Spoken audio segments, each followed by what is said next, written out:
Tech news.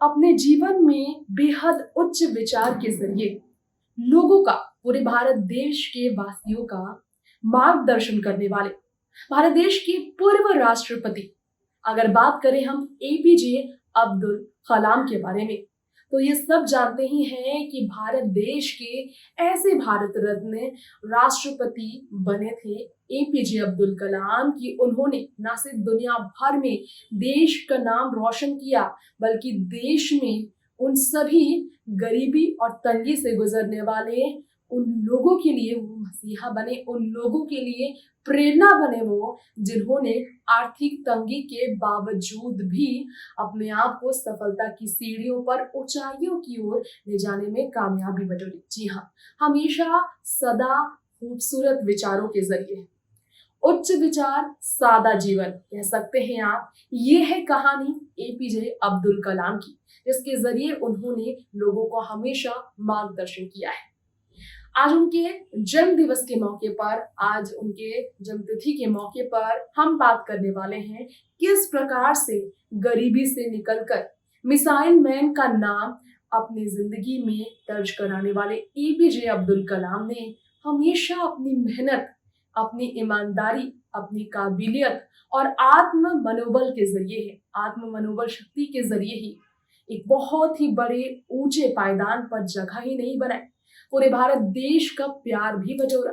तो आइए आज उनके जन्म दिवस के मौके पर जानते हैं उनकी निजी जीवन और भारत के राष्ट्रपति बनने तक के सफर की कुछ अनमोल कहानी, जो आप सबको काफी प्रेरित करेगी।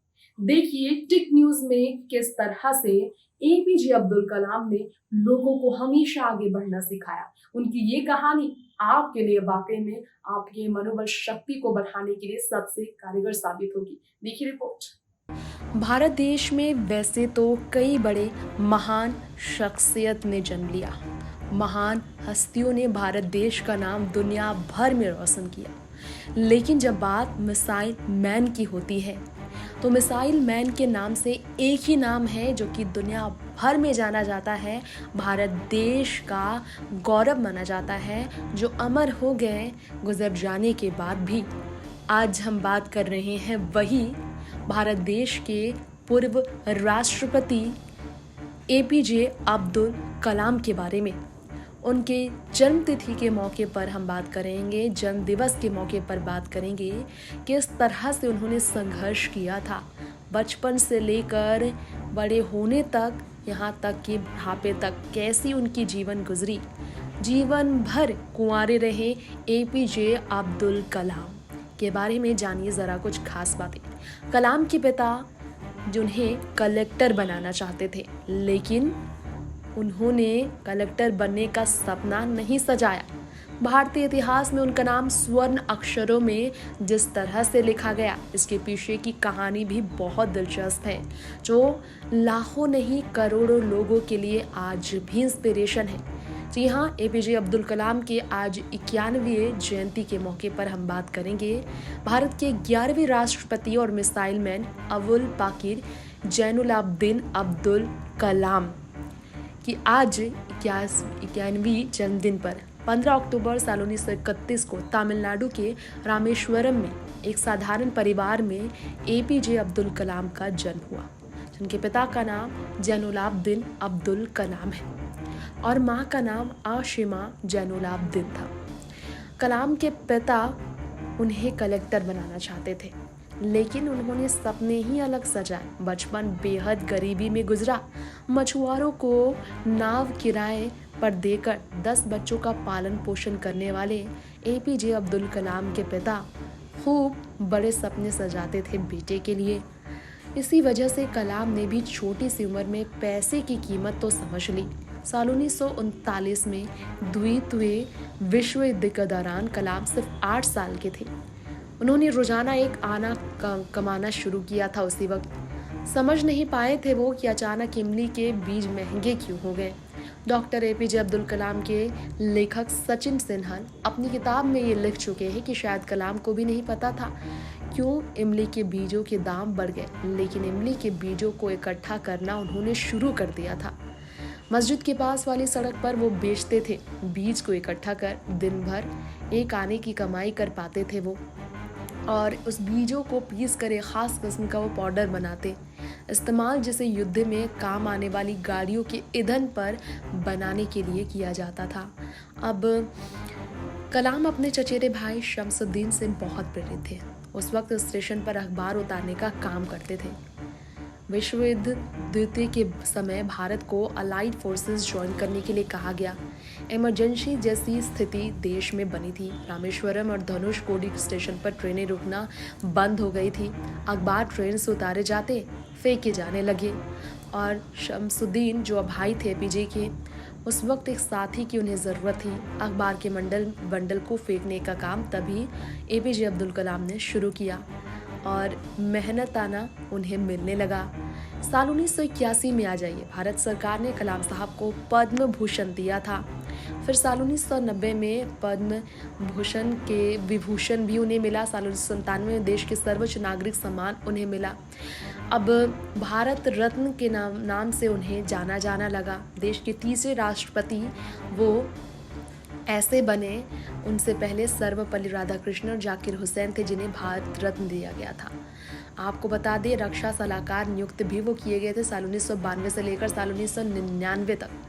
उस दौरान अटल बिहारी वाजपेयी की सरकार ने साल 1996 में पोखरम में दूसरी बार परमाणु परीक्षण किया। साल 2002 की बात कर लीजिए, भारत का 11वें राष्ट्रपति अब्दुल कलाम चुने गए थे।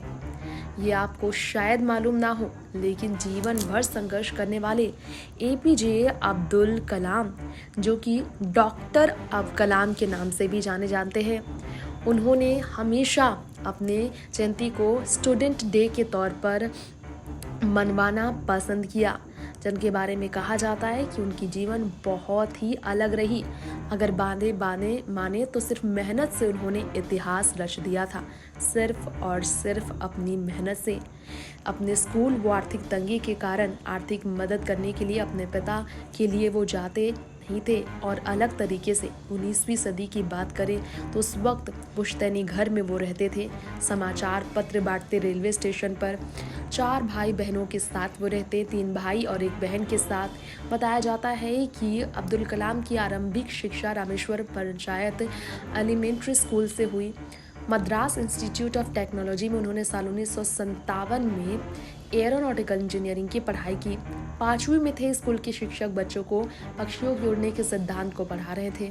समझ में नहीं आ रहा था, टीचर समंदर किनारे ले गए, दिखाया कैसे पक्षी 10, 20 एवं 30 के झुंड में उड़ान भरते हैं, पंखों को फड़फड़ाते हैं, लिफ्ट मिलती है, उड़ जाते हैं। ये सब देखकर उन्होंने एरोनॉटिक्स की ही पढ़ाई करने का फैसला लिया था। तो बताया जाता है कि किस प्रकार से उन्होंने मुख्य वैज्ञानिक एडवाइज़र के तौर पर 5 न्यूक्लियर टेस्ट का नेतृत्व भी किया। पोखरण 2 न्यूक्लियर टेस्ट का नेतृत्व किया और समय उस वक्त उनकी प्रमुख भूमिका निभाने की थी। Best nuclear scientist Abdul Kalam बने थे। और तो और सब जानते ही हैं कि उन्होंने पृथ्वी, अग्नि, त्रिशूल, नाग व आकाश नामक मिसाइल बनाई। उनकी उपलब्धियों को देखते हुए उन्हें सर्वोच्च नागरिक का सम्मान भारत रत्न से नवाजा इसलिए भी गया था। ये भी सच है कि उन्होंने हमेशा अपने सिद्धांत से लोगों को आगे प्रेरित किया। उनके सिद्धांत थे, किसी के जीवन में उजाला लाने का काम करो, प्रकृति से सीखो जहाँ सब कुछ छिपा है, कम से कम 2 गरीब बच्चों को आत्मनिर्भर बनाने के लिए उनकी शिक्षा में मदद करो, दूसरों का आशीर्वाद प्राप्त करो, माता पिता की सेवा करो, बड़े शिक्षकों का आदर करो और अपने देश से प्रेम करो। जो लोग जिम्मेदार, सरल, ईमानदार एवं मेहनती होते हैं उन्हें ईश्वर द्वारा विशेष सम्मान मिलता है, क्योंकि उन्हें इस धरती पर श्रेष्ठ रचना करते हुए हमेशा आगे बढ़ाना है। मुस्कुराहट का परिधान ज़रूर हमें पहनना चाहिए। उसे सुरक्षित रखने के लिए हमारी आत्मा को गुणों का परिधान पहनना चाहिए। समय, धैर्य तथा प्रकृति सभी प्रकार की मुश्किलों को दूर करने और सभी प्रकार के जख्मों को भरने वाले बेहतर चिकित्सक हैं। अपने जीवन में उच्च एवं श्रेष्ठ लक्ष्य रखो और उसे प्राप्त भी करो। तो ये है अब्दुल कलाम की वो बातें जो आपको आगे बढ़ने के लिए हमेशा मदद करेगी। टिक न्यूज़ से तृप्ति की रिपोर्ट। तो दोस्तों, मैं आप सबकी होस्ट तृप्ति आज आपको बता चुकी हूँ एपीजे अब्दुल कलाम की ये कहानी, जो काफी ज्यादा लोगों के लिए मोटिवेशनल से भरी हुई है, बहुत ही ज्यादा प्रोत्साहित करती है लोगों को आगे बढ़ने के लिए। फिलहाल इस खास रिपोर्ट में इतना ही। बाकी ऐसी ही खबरों और देश दुनिया के राजनीतिक और बड़े लोगों की जिंदगी के बारे में जानने के लिए देखते रहे चिप न्यूज। नमस्कार।